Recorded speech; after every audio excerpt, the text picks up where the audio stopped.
એક વખતના સમયે ભરી સભામાં બધા દુર્યોધનની બેઠા હોય. અહીંયા દુર્યોધન પ્રશ્ન કરે છે, દાદા તમે સરખું લડતા નથી હો, મારા પક્ષેથી નથી લડતા, તમે પક્ષ પાંડવોનો લ્યો છો, લડો છો અમારી બાજુથી. અરે ના ના દુર્યોધન,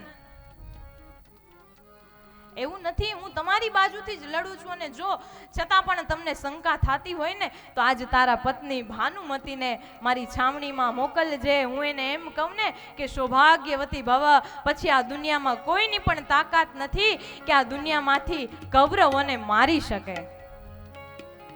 પણ આ વાતની ખબર ભગવાન કૃષ્ણને પડે છે કે જો દાદા વરદાન આપી દેશે ને તો પછી પાંડવોને કોઈ ન બચાવી શકે. તો અહીંયા ભગવાન શ્રી કૃષ્ણ આજે નોકર બન્યા છે. દ્રૌપદીજીને રાત્રે ઉઠાડે છે કે ચાલો આપણે જાવું છે દાદા ભીષ્મની છાવણીમાં. પણ કનૈયા રાત છે. હા હું કહું છું હાલો. અને કનૈયા આ શું માથે ફાડ્યું બાંધ્યું છે, એક હાથમાં લાકડી છે, એક હાથમાં ફાનસ છે.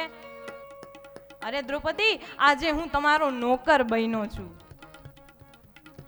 અરે પણ કેમ?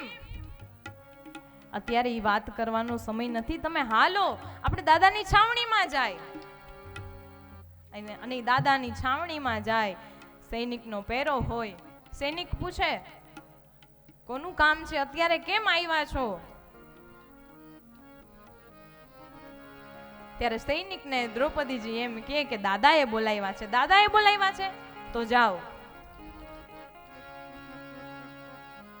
અને આમ જ્યારે હા પાડે છે, દ્રૌપદીજી અંદર જાય છે. અહીંયા દાદા ભીષ્મને શું લાગે છે કે મેં તો દુર્યોધનને કીધું તું ને કે ભાનુમતીને મોકલજો. આ ભાનુમતી આવ્યા લાગે છે. દ્રૌપદીજી આમ ખોડો પાથરી અને દાદાને વંદન કરે છે. અને અહીંયા દાદા ભીષ્મ બોલે છે સૌભાગ્યવતી ભવ. અને આંખ ખોલે ત્યાં દ્રૌપદીજી હોય છે. અને દાદા ભીષ્મ કહે છે દ્રૌપદી આજ તમે અહીંયા? પણ આમાં તમારું કામ નથી, આ પડદા પાછળના કારીગર તો કોક બીજા છે હો. આજ એવું લાગે છે મને. અને આમાંય હું કયું નો છે ને સમાધિમાં બેઠો છું ક્યારનું મને એવું દેખાય કે ભગવાન નોકર બનીને આવ્યો હોય એવું કેમ લાગે.